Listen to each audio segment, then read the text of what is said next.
ព្រោះនៅនេះវាកក់ក្ដៅ socialize ក៏ស្រួលអីក៏ស្រួលទាំងហើយខ្ញុំថាតែមិត្តភក្តិឬក៏មួយគ្រូដែរគាត់ថាមិត្តភក្តិក៏ស្រួលជាមួយគ្រូក៏ស្រួលជាមួយបុគ្គលិកក៏ស្រួលនិយាយទៅគឺយើងកក់ក្ដៅនៅក្នុង Footprint ខ្ញុំមានកូន2នាក់រៀននៅ Footprint កូនបងកូនប្រុសឈ្មោះវិភូមនរៀននៅថ្នាក់ទី8ហើយកូនស្រីឈ្មោះអាមីតារៀននៅថ្នាក់ទី6នៅសាខាទួលទំពូកូនខ្ញុំរៀននៅ Footprint តាំងពីទូចតាំងពី Pre-K មកអញ្ចឹងយើងរៀនជាប់រហូតមកវា10ឆ្នាំហើយបើយើងនិយាយថាឲ្យឃើញការផ្លាស់ប្ដូរភ្លាមនេះហ្មងវាអត់មានទេប៉ុន្តែយើងឃើញមានការអភិវឌ្ឍជាបន្តបន្ទាប់លើចំណេះដឹងរបស់គាត់លើអត្តចរិតលើអីផ្សេងយើងឃើញគាត់មានទំនុកចិត្តច្រើននិយាយទៅកូនខ្ញុំទាំងពីរនាក់ហ្នឹងគាត់មានទំនុកទុកចិត្តលើខ្លួនឯងហ្នឹងពេញទីហ្មងយើងអត់មានអីដែលត្រូវបារម្ភពីគាត់ទេហើយចំណុចសំខាន់មួយទៀតហ្នឹងគឺខ្ញុំគិតថាពួកគាត់ទាំងពីរនាក់ហ្នឹងគឺមានការឲ្យតម្លៃលើខ្លួនឯងខ្ពស់ដែលយើងហៅថា self esteem ណានិយាយទៅគាត់អត់មានដូចថាឧទាហរណ៍នេះថាគាត់ទូជាងគេនៅក្នុងថ្នាក់រៀនណាប៉ុន្តែគាត់អត់ដែលអត់តូចចិត្តតូចថ្លើមអីទេអញ្ចឹងពេលខ្លះយើងជាឪពុកម្ដាយយើងមានការបារម្ភអញ្ចឹងថាគាត់រៀងដូចទូជាងគេអញ្ចឹងប៉ុន្តែគាត់ feel okay ហើយគាត់ defend ខ្លួនគាត់មកវិញថាអត់មានបញ្ហាអីជាមួយនឹងគាត់មានភាពទូចហ្នឹងអីអញ្ចឹងណាហើយគាត់គឺថាមានចិត្តធម៌មេត្តាហើយមួយទៀតសំខាន់ខ្ញុំគិតថាកូនខ្ញុំទាំងពីរតែមិនមែនតែកូនខ្ញុំទេខ្ញុំក៏សង្កេតឃើញមិត្តភ័ក្តិរបស់គាត់នៅក្នុងថ្នាក់អីចឹងណាដូចអត់វត្ថុនិយមពួកខ្ញុំគិតថាកូនខ្ញុំមិនមែនជា top student ទេអញ្ចឹងខ្ញុំគិតថាចំពោះការរៀនសូត្រយើងអាចទទួលបានដូចគេដូចឯងទូទៅអញ្ចឹងណាតែបើនិយាយពីការរីកចម្រើនលើបុគ្គលិកលក្ខណៈលើការគិតលើអីហ្នឹងជាអ្វីដែលយើងមានមោទនភាពហើយ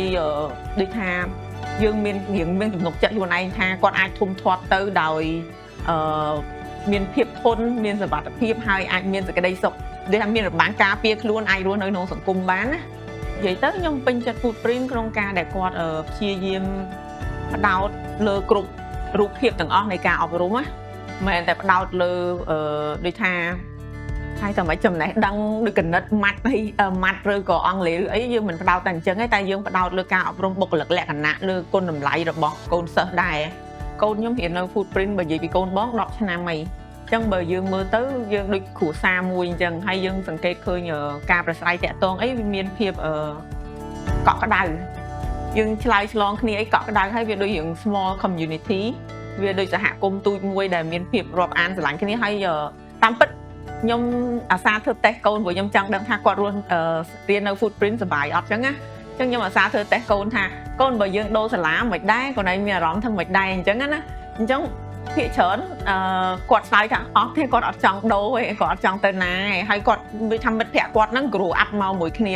រៀនមួយគ្នាតាំងពីណាពីណីមកអញ្ចឹងវាដូចបងប្អូននៅសាលាមួយក្រុមទៀតអញ្ចឹងណាហើយដូចយប់មិញអីអញ្ចឹងខ្ញុំក៏សាធ្វើតេស្តសួរគាត់ដែរខ្ញុំសួរថាកូនឯងស្រឡាញ់ Footprint អត់គាត់ថាស្រឡាញ់គាត់អត់ចង់ដូរសាលាទៅណាព្រោះនៅនេះវាកក់ក្ដៅ socialize ក៏ស្រួលអីក៏ស្រួលទាំងហើយខ្ញុំថាតែមិត្តភក្តិឬក៏មួយគ្រូដែរគាត់ថាមិត្តភក្តិក៏ស្រួលជាមួយគ្រូក៏ស្រួលជាមួយបុគ្គលិកក៏ស្រួលនិយាយទៅគឺយើងកក់ក្ដៅនៅក្នុង Footprint បើសិនជាអាចខ្ញុំក៏ចង់ណែនាំឲ្យមាតាបិតាផ្សេងទៀតគាត់ពិចារណាសាលា Footprint ឬក៏អាចថាឥឡូវនេះវគ្គសិក្សាថ្មីហើយអញ្ចឹងគាត់អាចចាប់បើគាត់មានបំណងចង់ដូរសាលាឬក៏អីអញ្ចឹងគាត់អាចមក take tour មកវិជួបជាមួយសាលាហើយវិភាសាមួយសាលាដើម្បីស្វែងយល់ពីកម្មវិធីសិក្សាឲ្យបានច្រើនជាងហ្នឹងហើយស្វែងយល់ពីសេវាផ្សេងដែល Footprint ផ្ដល់ឲ្យអញ្ចឹងណាព្រោះនៅនេះមានសកម្មភាពច្រើនហើយក្មេងៗក៏ចូលចិត្តដែរអញ្ចឹងបើសិនជាគាត់មានបំណងចង់បដូរខ្ញុំគិតថាគួរតែគុំរំលងសាលា Footprint អាច check website មើលមុនយកព័ត៌មានសិនហើយមានសំណួរអីយើងអាចមកសួរបន្ថែមនៅនេះចឹងទៅ